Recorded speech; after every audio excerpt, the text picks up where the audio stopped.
Hello friends, welcome back to my channel. आज आपण या व्हिडिओमध्ये सिंपल प्रेझेंट टेन्स बघणार आहोत आणि सिंपल प्रेझेंट टेन्सची खूप सारी सेंटेन्सेस सुद्धा आपण बघणार आहोत. हा व्हिडिओ बघितल्यानंतर तुम्हाला सिंपल प्रेझेंट टेन्स अगदी तुमच्या तोंडपाठ होईल आणि त्याचे नियम सुद्धा तोंडपाठ होतील. तर हा व्हिडिओ तुम्ही शेवटपर्यंत नक्की बघा. चला तर मग सुरुवात करूया. आपल्याला सिंपल प्रेझेंट टेन्स ओळखायचा कसा हे अगोदर बघूया. सूर्य पूर्वेस उगवतो. राजू खोटं बोलतो. सीता पुण्यात राहते. रिया सकाळी लवकर उठते. ते रोज 16 तास काम करतात. आता या वाक्यांवरून काय लक्षात येतंय? सूर्याचं पूर्वेस उगवणं नेहमीचंच आहे, रोजच उगवतो. राजू खोटं बोलतो, तो नेहमीच बोलतो. सीता नेहमीच पुण्यात राहते. रिया सकाळी रोज लवकर उठते, हे पण तिचं नेहमीचंच आहे. या वाक्यांवरून लक्षात काय येतं? तर या क्रिया नेहमीच्याच आहेत. एखादं नैसर्गिक सत्य किंवा एखाद्याची वर्तमान काळातील सवय आणि नेहमी होणारी क्रिया व्यक्त करण्यासाठी आपण सिंपल प्रेझेंट टेन्सचा वापर करतो. काळ ओळखणं अगदी सोपं आहे. वाक्याच्या शेवटी क्रिया कुठली आहे त्याच्यावरून सुद्धा आपण काळ ओळखू शकतो. जसं की वरची वाक्य आपण बघितली, सूर्य पूर्वेस उगवतो, राजू खोटं बोलतो, सीता पुण्यात राहते, रिया सकाळी लवकर उठते. तर या वाक्यांमध्ये काय आलेले, शेवटचं अक्षर बघायचं. वाक्याच्या शेवटी तो, ते, त, ता, त, तोस, तेस हे ज्यावेळी शब्द येतील त्यावेळी ते वाक्य सिंपल प्रेझेंट टेन्सचं असतं. फॉर एक्झाम्पल, आय गो, मी जातो. आय गो देअर, मी तिथे जातो. इथं काय आलेलं आहे? तो आलेलं आहे. इथं पण तोच आलेला आहे. I go there every day, मी तिथे रोज जातो. याच्यावरून काय लक्षात येतंय की हे सिंपल प्रेझेंट टेन्सचे सेंटेन्सेस आहेत. I study 2 hours every day, मी रोज 2 तास अभ्यास करतो. इथं तो आलेला आहे. दे वर्क ऑल डे, ते दिवसभर काम करतात. इथं त आलेला आहे. They come here every day, ते रोज इथे येतात. They come here every day. You look happy, तू आनंदी दिसतोस. इथं तोच आलेला आहे वाक्याच्या शेवटी.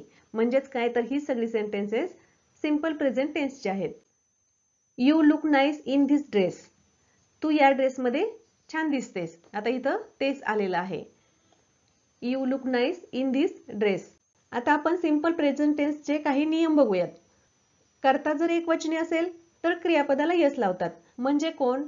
तर ही, शी, इट, राम, राधा किंवा एखादं नाव, एखाद्या गोष्टीचं नाव, हे जर एकवचनी असेल तर त्या वाक्यात क्रियापदाला यस लावतात. For example, he comes here, तो इथे येतो. आता इथं काय, ही आहे. ही हा एकटाच आहे. ही म्हणजे एक व्यक्ती. तो, ही म्हणजे तो. कम्स, इथं क्रियापद आहे कम. कमला आपण यस लावलेला आहे. ही कम्स हिअर, तो इथे येतो. शी लुक्स हॅपी, ती आनंदी दिसते. शी लुक्स हॅपी. इथं पण काय, शी म्हणजे ती आणि लुक हा क्रियापद आहे म्हणून त्याला यस लावलेला आहे, कारण हे एक वचन आहे.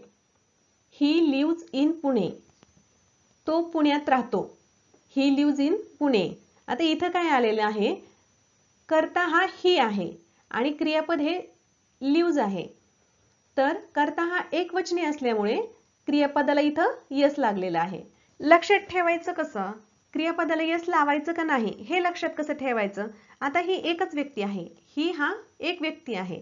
एक व्यक्ती काय म्हणतो, मला कुठेही जायचं, बाहेर जायचं म्हटलं तरी मला भीती वाटते, मला सोबत कुणीतरी पाहिजे, म्हणून सोबत कुणाला तरी ते घेऊन जाण्यासाठी तो यस घेतो. क्रियापदाला त्याच्याबरोबर यस लावतो.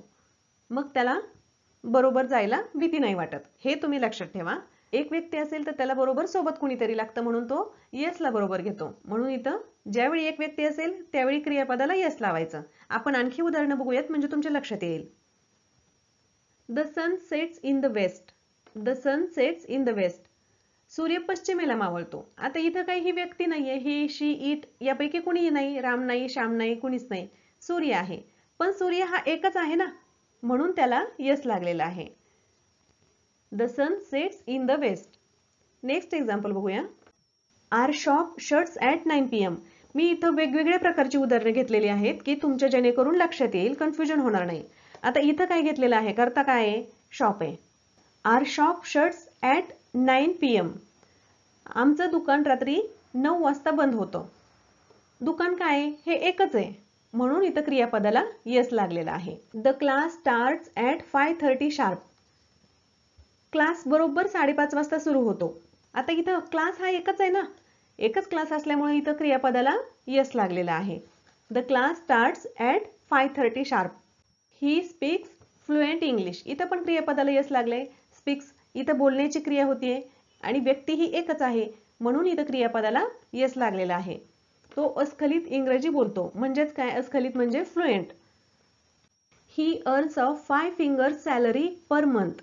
आता इथं अर्न कमवण्याची क्रिया झालेली आहे आणि व्यक्ती ही एकच आहे म्हणून इथं क्रियापदाला यस लागलेला आहे. तो महिन्याला 5 अंकी पगार कमवतो. नेक्स्ट एक्झाम्पल बघूया. शी लुक्स लाईक हर मदर. ती तिच्या आईसारखी दिसते. शी लुक्स लाईक हर मदर. इथं पण शी म्हणजे ती, लुक म्हणजे क्रियापद हे आहे, तर इथं क्रियापदाला यस लागलेला आहे. She looks like her mother. ती तिच्या आईसारखी दिसते. The road goes to Mumbai. आता इथं पण व्यक्ती नाहीये, कुठलीच व्यक्ती नाहीये. रोड आहे. रोड हा एकच आहे. तो कुठं जातो? मुंबईला जातो. म्हणून रोड हे एकच असल्यामुळं इथं क्रियापदाला यस लागलेला आहे. हा रस्ता मुंबईला जातो. The road goes to Mumbai. This bus goes to Pune. ही बस पुण्याला जाते. बस ही एकच आहे म्हणून इथं गोला यस लागलेला आहे. आता यस न लागता इथं आपण काय केलेलं आहे, ईएस लावलेला आहे. गोचं स्पेलिंग काय आहे? जीओ. आणि आपण तर इथं ईएस लावलेला आहे, यस तर नाही लावलेला. मग ह्याचा एक रूल आहे स्पेलिंग बद्दल. क्रियापदाला यस लावताना क्रियापदाच्या शेवटी ओ, एस, एक्स, एस एच आणि सी एच हे जर असतील तर यसच्या ऐवजी तिथं ईएस लावायचं आहे. जसं की गो, गोज. टॅक्स, TAX, तिथं एक्स आलेला आहे म्हणून तिथं सुद्धा ईएस लावायचं आहे. असे काही नियम आहेत. आपण ते पुढच्या एका व्हिडिओमध्ये कव्हर करूयात. नेक्स्ट सेंटेन्स बघूया. He wants something. त्याला काहीतरी हवं आहे. He wants something. आता मी हे सांगत नाहीये, तुमच्या लक्षात आलं असेल की क्रियापदाला यस लागलेला आहे. शी नोज धिस. हे तिला माहित आहे. शी नोज धिस. आता हे झालं. आपण कर्ता जर एकवचनी असेल तर क्रियापदाला यस लावतो. आता कर्ता जर अनेकवचनी असेल तर काय करायचं, तर कर्ता जर अनेकवचनी असेल तर क्रियापदाला यस लागत नाही. कारण अनेकवचनी म्हणजे ते अनेक जण असतात आणि ग्रुपने असतात, त्यामुळे ते कुठेही जायला घाबरत नाहीत म्हणून क्रियापदाला यस लागत नाही. ही ट्रिक तुम्ही लक्षात ठेवा. अनेकवचनी कर्ते म्हणजे कोण, तर दे, वी आणि अनेक ग्रुपचे जे आपण नावं घेतो, पीपल. पीपल म्हटलं की तिथं क्रियापदाला यस लागणार नाही. अशा प्रकारे पण आय आणि यू हे जरी कर्ते एकवचनी असले तरी क्रियापदाला यस लावायचं नाही किंवा लागत नाही. फॉर एक्झाम्पल बघूया. I admit my mistake. मी माझी चूक मान्य करतो. आता इथं क्रियापदाच्या शेवटी तो तर आलेला आहे आणि आय म्हणजे मी ही एकवचनी जरी असलं तरी क्रियापदाला यस लागत नाही. यू लाय. तू खोटं बोलतोस. यू लाय. दे लाय. ते खोटं बोलतात. इथं क्रियापदाला यस लागत नाही. इथं हे अनेकवचनी आहे. दे म्हणजे ते. क्रियापदाला यस लागलं नाही. I agree with you. मी तुझ्याशी सहमत आहे. I agree with you. I go to school by bus. म्हणजे मी शाळेला बसने जातो. I go to school by bus. इथं आय आलेला आहे. मग गोला इथं यस किंवा ईएस लागलेलं नाही. I go to school by bus. Some animals hunt at night.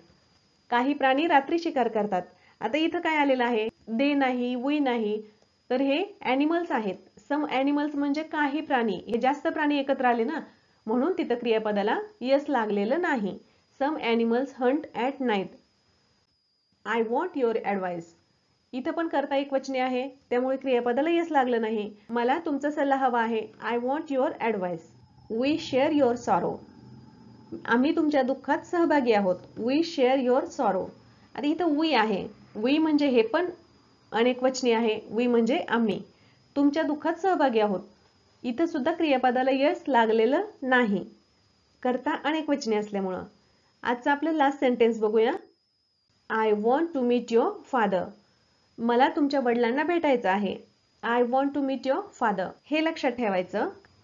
कर्ता जरी एकवचनी असला, आय आणि यू हे जरी एकवचनी असले तरी ती क्रियापदाला त्या सेंटेन्समध्ये यस लागत नाही.